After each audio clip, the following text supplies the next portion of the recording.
Week 9 of the fantasy football season. Here's a few plays I look to buy and trade for this week. The first play is Tyreek Hill of the Miami Dolphins. I know Tua's back in the lineup.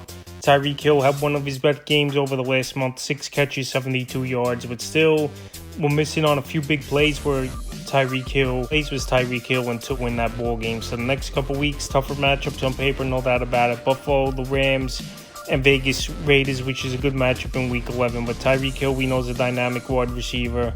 We know he's excited that Tua's back in the lineup. But this Dolphin team, another tough loss, losing 28-27 in Week 8 versus Arizona. So Tyreek Hill, maybe the owner doesn't want to trade him.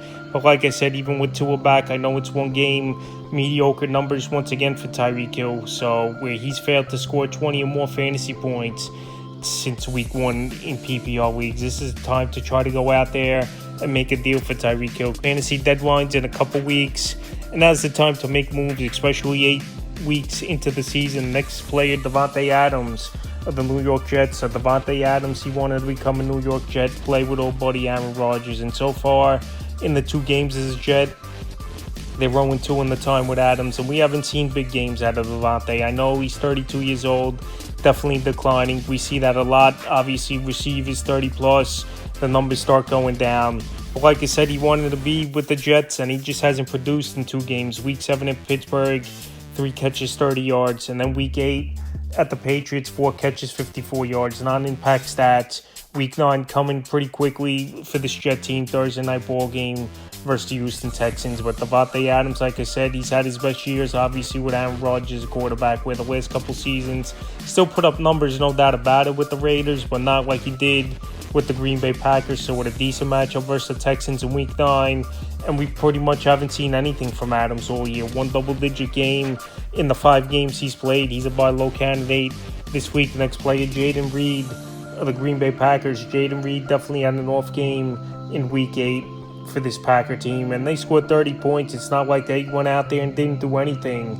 But Reed, the last 2 weeks, his numbers are way down. Week 7 versus Houston, only 2 catches, 10 yards in that game. In Week 8 at Jacksonville, forcing for a late 40+ yard grab, he finished with 2 for 55 in that one. So Week 9 on paper, a good matchup. Lions give up second most fantasy points to receivers on the season, and then they go on by in Week 10. But like I said, now another fact that Jordan Love, it's not looking good. He's going to be back for next week's ball game. And with the bye week in Week 10, I'm assuming Love is out to Week 11. Jayden Reed had some successful games early in the season where Malik Willis was in there quarterback, and they got a good ESP. So Jayden Reed, right now, I would go out there and try to get him on my roster. 2 bad weeks in a row.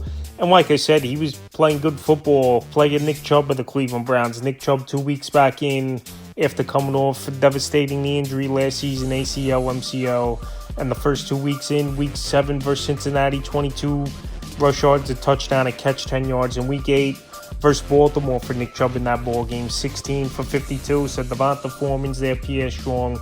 But Nick Chubb's still getting his legs under him, obviously. Week 9, an okay matchup versus the Los Angeles Chargers. Then they go on bye in Week 10. And then I think we really could see Nick Chubb getting strong after the bye week for this Cleveland Brown team. I know this Brown team, they're out of it, but they're still going to compete and try to win ball games, even though they're 2-6 on the season. And Nick Chubb, we've seen it over the years. He's one of the best backs in fantasy football when healthy. So like I said, off to a slow start, still getting his legs under him the first 2 weeks back. He's a buy low candidate this week. Next buy low is DJ Moore of the Chicago Bears. 2 games now for DJ Moore, under double-digit fantasy points.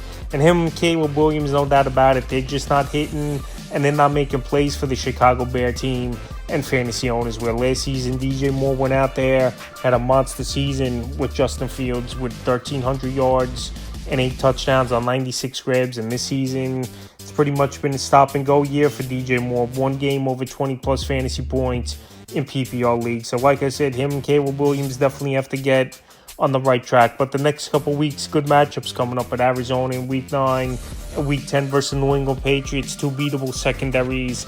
And also as well, DJ Moore already had his bye week. He's DJ Moore, which is a plus as well. So with 2 games in a row under double-digit fantasy points, and him and Caleb Williams not hitting with a couple good matchups coming up for DJ Moore in this Bear team. He's a nice buy low candidate this week. The next player, Chase Brown of the Cincinnati Bengals. Chase Brown, I think, is the more talented running back and obviously better receiving back out of the backfield than Zach Moss for the Cincinnati Bengals team. So we saw Brown last week. He found the end zone. But once again, an underwhelming game. 32 yards on the ground on 12 touches and only 2 catches for 2 yards. So the last few weeks, his numbers have dropped off for Chase Brown, where he was on a nice streak from week 4 to week 6 with 14 or more PPR fantasy points. But like I said, he's still the more explosive back, in my opinion, between him and Zach Moss in the backfield. Better receiver, obviously, out of the backfield as well.